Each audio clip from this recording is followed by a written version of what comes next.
दिनै फोरोंगिरि सान हादोर नाङैनो फोरोंगिरि सानखौ फालिदों। भारत हादरनि गिबि हादोरगिरि डक्टर सर्वपल्ली राधाकृष्णननि फरायसा अनफावरि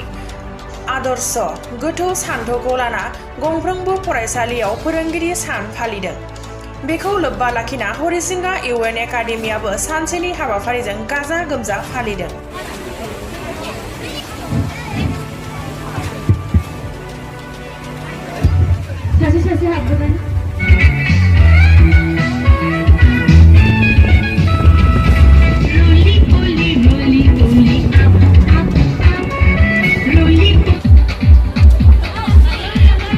देखो देखो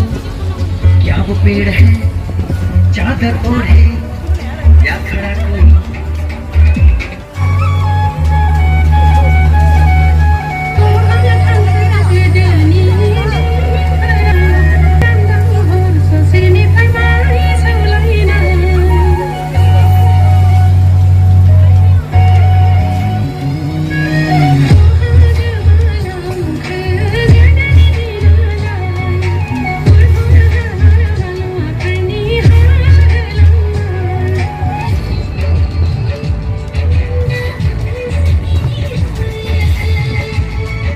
दिनैनि फोरोंगिरि सानजों लोब्बा लाखिना डक्टर सर्वपल्ली राधाकृष्णननि मुसुखायाव आलारि बाथि फोजोंना बिबार बावजेनो एकाडेमिनि गोरायुं जोंखां दैमारि बिथाङा।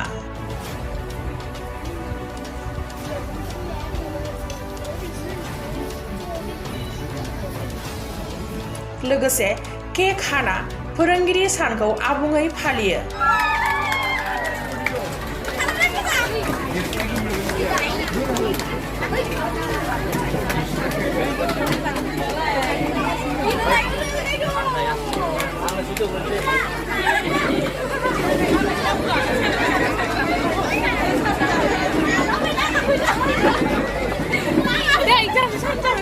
हाबाफारिखौ सामलायो फरायसालिनि फरायसा आफादनि आफादगिरिया।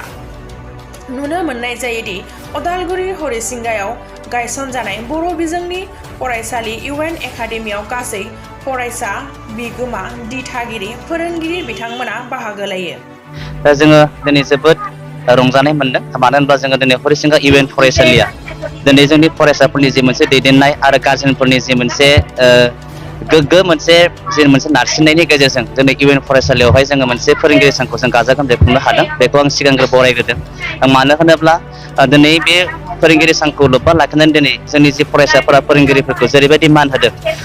बेनि गेजेरजों जाहाथे जोंनि फरायसाफोराबो जाहाथे इयुनाव मोजां जायो। दिनै फोरोंगिरिखौ फरायसाफोरा जेरैबायदि मान होदों, जाहाथे जोंनि फोरोंगिरिफ्राबो इयुननि समावहाय दिनै बिथांमोननो जेसेबांखिनि होनांगौ बे होनायखौ जाहाथे जोंनि फोरोंगिरिफ्राबो आरो जोंबो बिथांमोननो होनो हायो। बेखौनो जों नोजोर लाखिनानै बिथांमोनखौ जोङो दिनै फोरोंगिरि साननि गेजेरजों बिथांमोनखौ जों गिबिसिनावहाय जोङो बोर सारस्रिदों। जाहाथे बिथांमोना दिनै फोरोंगिरि सानखौ लोब्बा लाखिनाय जेरैबायदि गाजा गोमजायै खुंदों आरो फोरोंगिरिखौ जेरैबायदि मान होदों, बे लेखायैनो जोंबो बिथांमोननो मोनसे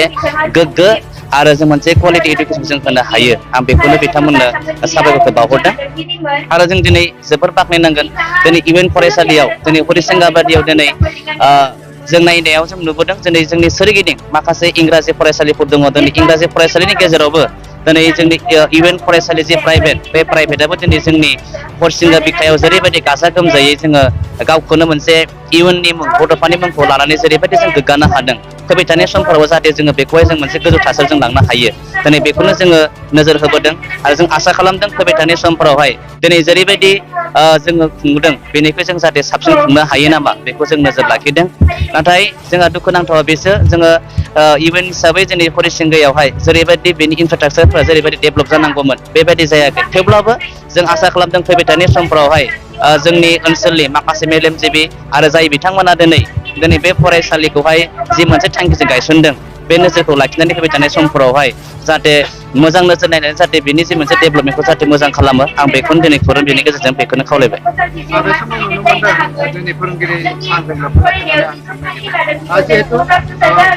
सरकारि फरायसालि माखासे बर' मिडियामफोरखौ बेफोरो माने एनरलमेन्ट गैयिनि थाखाय माखासे फरायसालिफोरा माने बायख्लायो। नाथायबा बेबायदि सरकारि नङै फरायसालियावबो जे सरकारा खाबु होनांगौ, बेखिनि खाबुखौ नोंथांमोननि फरायसालिया मोननो हादों। जोङो बेखौथ' जोङो मोनाखै होननानै बुंनांगोन मानो होनोब्ला दिनै सरकारा जेरैबायदि जोङो मोननांगौ दिनै बेबायदि खाबुखौ जों मोनाखै नाथाय जोङो बिथांमोनखौ जों खावलायदों जाहाथे सरकारा दिनै जोंनो जि हायो प्राइभेट स्कुल बर' मिडियाम हिसाबै फोथांना लाखिनायाव जेरैबायदि सहाय होनांगौ बिथांमोनखौहाय जोङो खावलायदों नाथाय जों बेखौ जों बुंनांगोन जोंहा दाखालि बावैसो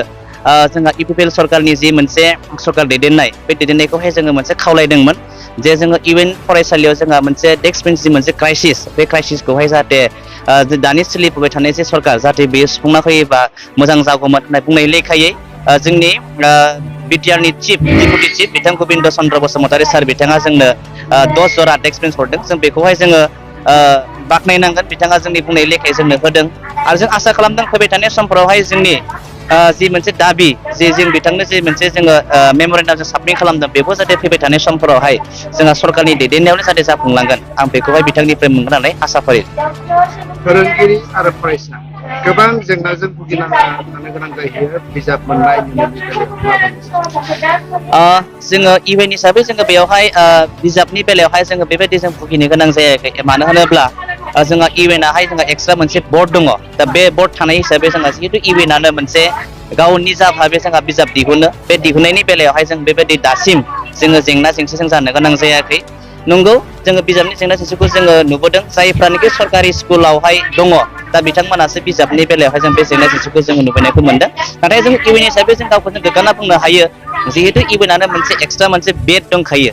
माने बुक माने पाब्लिकेसन बर्ड दङ जोंहा दा बे लेखायै जोंहा बिजाबनि बेलायाव बेबायदि जोङो जेबो क्राइसिस जायाखै बे समाव नुनो मोनदों सारा बिटिआर नाङै आरो असम नाङैनो इउएन एकाडेमिया मोनसे माने जौ लाना फैदों जे बर' बिजाबखौ फोथांना लाखिनायाव मैखोमै बिहोमा होबोनायखौ नुनो मोनदों बे समाव इउएन एकाडेमि